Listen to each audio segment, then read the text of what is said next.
which is awesome because I refuse to brush glazes.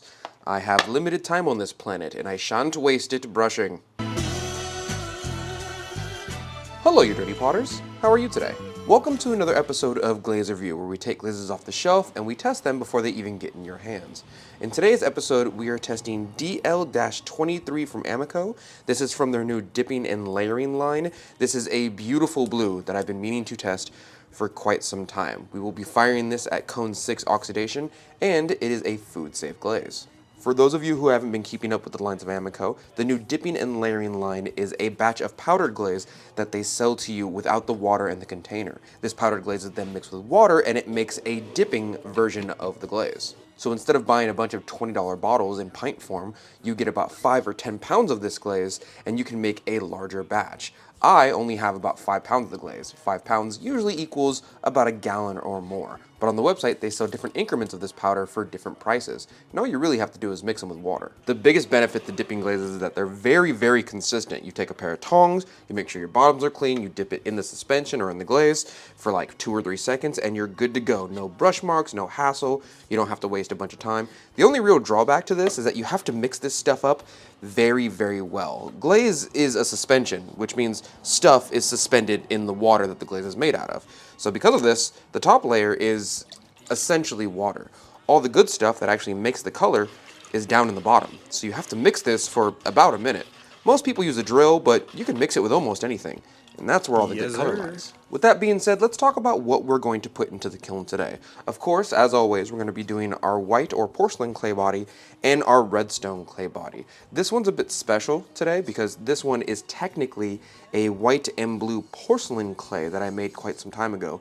I also have, just in case there's some inconsistencies, a pre-dipped white stoneware textile cup as well. So this will also suffice as our white textile, just in case there's any inconsistencies with this mixed clay body. And of course, we have our red velvet redstone clay body that we'll be dipping as well. These two won't have any combinations on them. These two, and this one actually, will just be standalone. So this one will be ultramarine, ultramarine, ultramarine, and then we'll leave it at that. This little cup here is a brother bowl to the other one I showed you earlier that was pre-dipped, although it has a hole in the bottom, so we are officially allowed to use it as a textile. And I think I have a little bit of my favorite glaze line from AMACO, the PCF line. So we have PCF-19 Citrus Flow here. So we're going to douse this in ultramarine and then put a little bit of the PCF on the very rim here, because I think both of them might be a little runny. With that being said, let's get to glazing. In a sense, I was tense for my body to surround you, but I'ma do without you. I gotta get it together, say whatever. Well, since I met you, my life seems so better.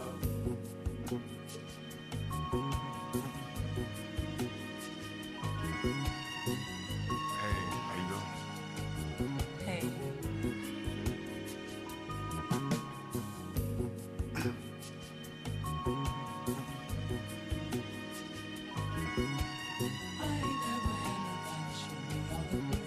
Show me how special we are. You know me, we gon' always be together, baby. That's what you told me, and I believe it. 'Cause I ain't never had nobody do me like you. I ain't never had nobody show me all the things that you done show me. In a special way I feel when you hold me. We gon' always be together, baby. That's what you told me, and I believe it. 'Cause I ain't never had nobody do me like you.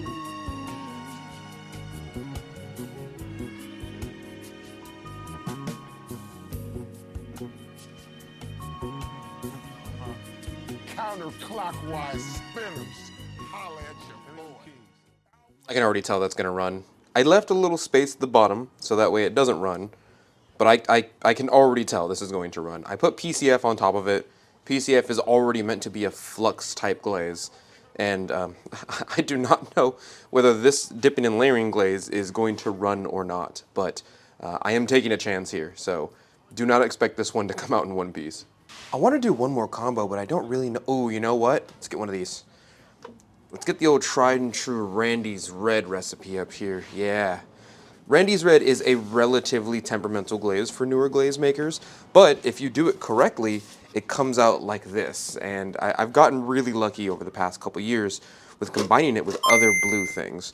And I do have a metric ton of it. So It's so thick when it's not mixed. Like, look, this is a dipping and layering glaze, or rather just a dipping glaze when it's not mixed with its water. Look at that. Look at all that. You know? Granted, this is a fantastic glaze, but we really need to mix our glazes for at least a minute or so before dipping things in them.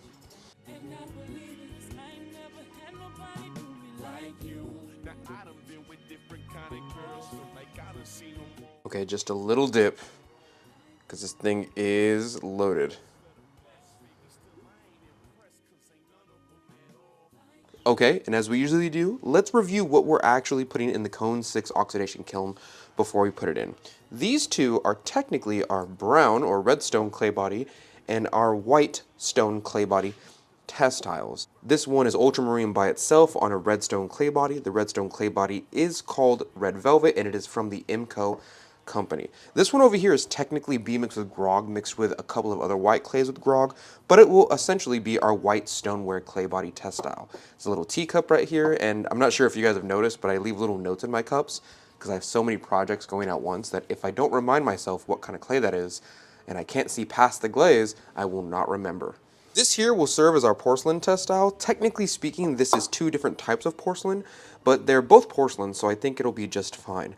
I only glazed it up to the rim though, because I want you to see that beautiful blue mixed clay body, but at the same time, this is purely ultramarine on the inside and dipped on the lip on the outside. So all three of these are technically just ultramarine all the way around.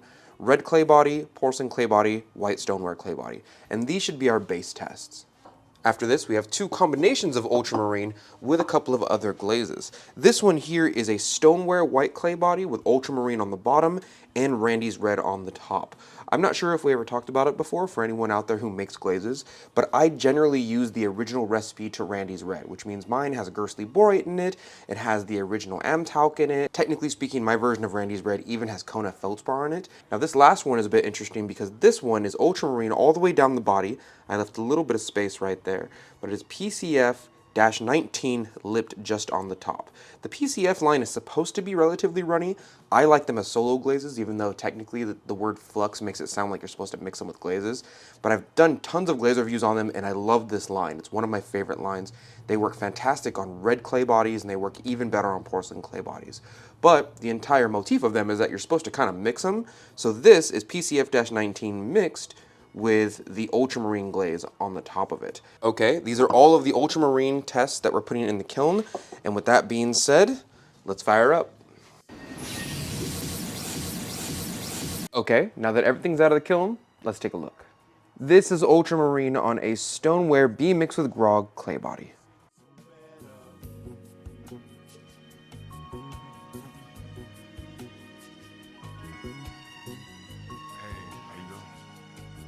Hey.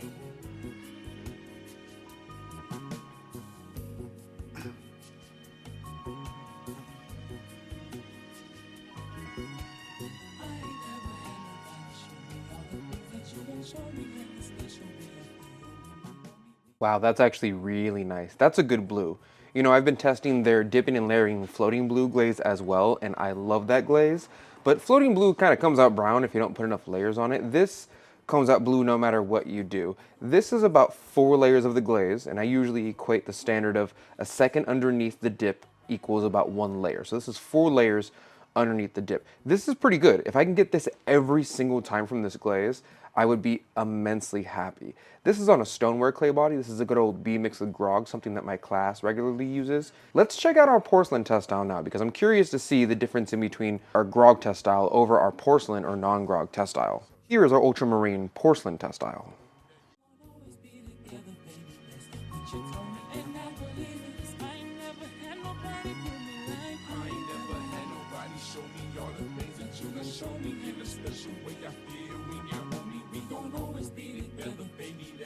She told me, and I believe it, 'cause I ain't never had nobody do me like you.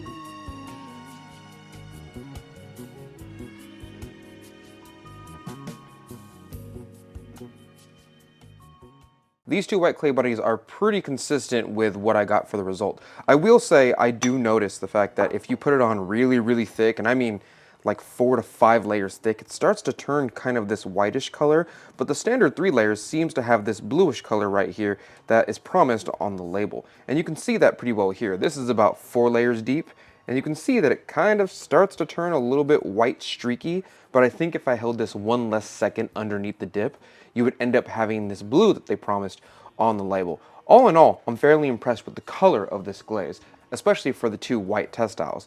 Now let's check out our redstone and red velvet clay test style. First got together, started hanging out. You was skeptical at first, had to figure out if I was the kind of guy that try to dog you out, but I ain't that kind of guy you try to make me out. You found out when you turned to my baby. Beautiful, absolutely magnificent, especially on a red clay body. I do want to take a sidebar real quick to say something that I've been saying for years, and if you're a patron of the channel, you most likely know what I'm about to say. But the difference in between the same glaze on white clay versus brown clay is massively different. And there's so many people out there who don't use brown clay that they have no idea that there's a difference in reaction when you have different clay bodies out there. Every now and then I get a student that's like, I used this dark clay, the glaze didn't come out the same, what's up with that? Well, you're using an iron-bearing clay body. This is darker clay. Of course, it's going to turn out different than if you used it on something that was a white clay or at least a porcelain clay. But do keep in mind, for anyone who is not in the know or hasn't played with red clay yet because it's quote-unquote too messy, these are this same exact glaze. The only difference is that one's on a brown clay body, while one's on a white. Oh my God, it's so dirty. Brown clay is so dirty. I'm gonna let you know a little secret. Working with different colored clay doesn't make you a cleaner thrower. Red iron oxide or red is just more visible when you're throwing with it. You didn't all of a sudden get cleaner because you're throwing with white clay. You can just see more of your own mess. Here's a combo piece with ultramarine on a dragon fruit clay body with one of the PCF glazes.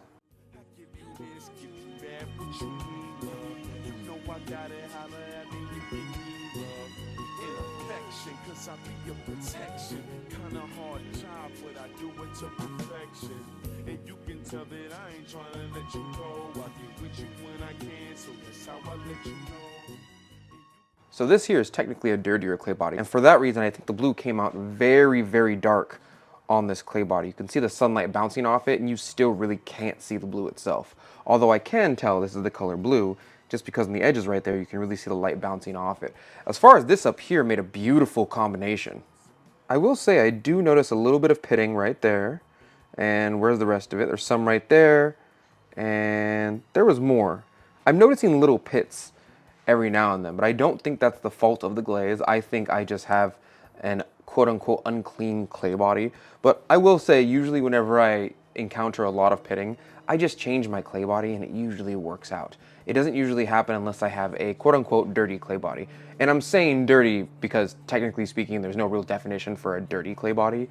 It's just things that have like manganese dioxide in them or an overage of iron. Sometimes they're just doing it for the color instead of the efficacy of the clay. So if you want red clay, sometimes they just take clay and dump iron into it instead of getting red clay itself. I used to work with this clay body a long time ago that had tons of pitting in it, and I didn't know what was up until I found out who made it and how it was made. It had a ridiculous amount of manganese dioxide in it. Who was putting manganese dioxide inside of their clay just for the color? It was insane, and it bloated all the time, and it ended up pitting all the time, and it just wasn't worth it. Okay, I'm sorry. I'm just, I wasted like 4 months working with a clay body because I thought black was like the most beautiful clay body I'd ever seen, and then I learned the way they make it black, and I'm like, okay, well, that's not, you're kind of forcing it. It's not naturally black. You're kind of forcing it to be a color.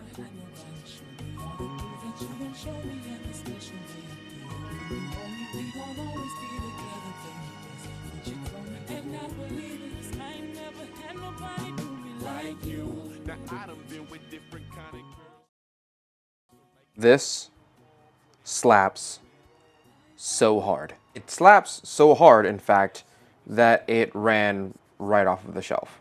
Don't worry, I put a cookie underneath it, so my kiln shelf is safe, but the kiln load did end up overfiring, and it essentially made the runniest of run, and I'm pretty sure this glaze was already runny to begin with.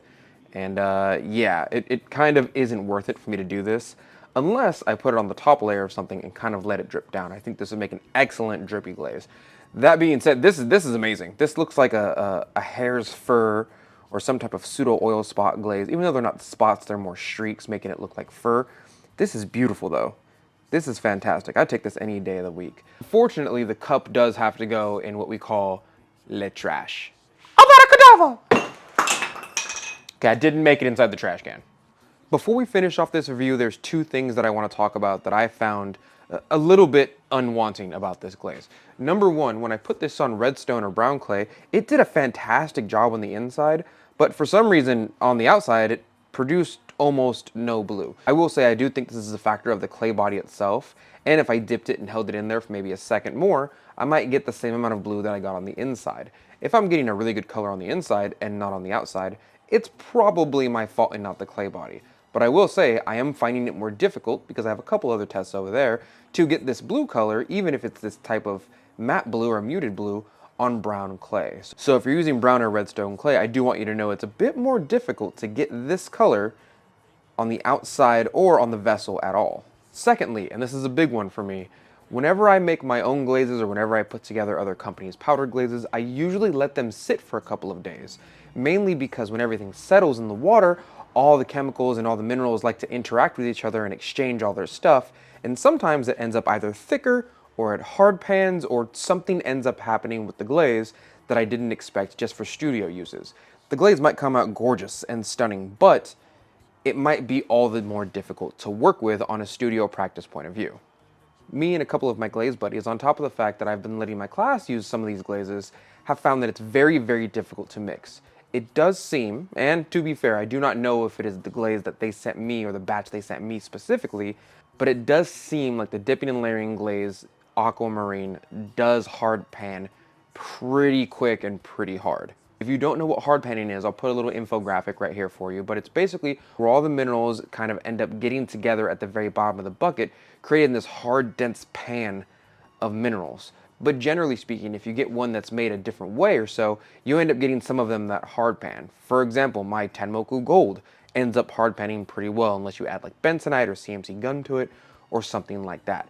Aquamarine seems to hard pan pretty quickly, but it was a very difficult time getting a wooden rib down there just to scrape off all the hard panning that was at the very bottom of the bucket. And keep in mind, these minerals that I'm scraping off the bottom of the bucket that are pretty much solidified together to a degree are the things that make the glaze colors. I want all that good tasty mineral up into the water that I've mixed.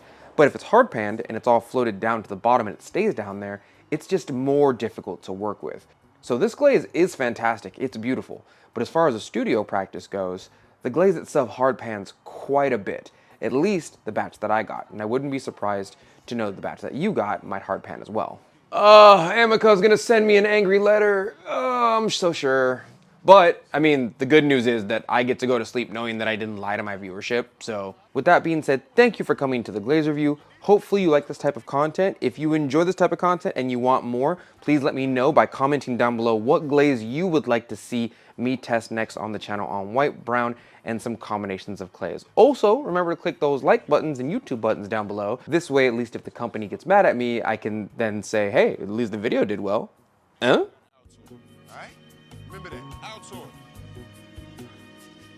I just want to get that out of the way because the amount of people that I meet who are like, I used a dipping glaze once and it wasn't that great, and then I watch them use it and they mix the glaze for 10 seconds and then dip their stuff is astronomical. Y'all, this needs to be thoroughly mixed. Stop playing with me.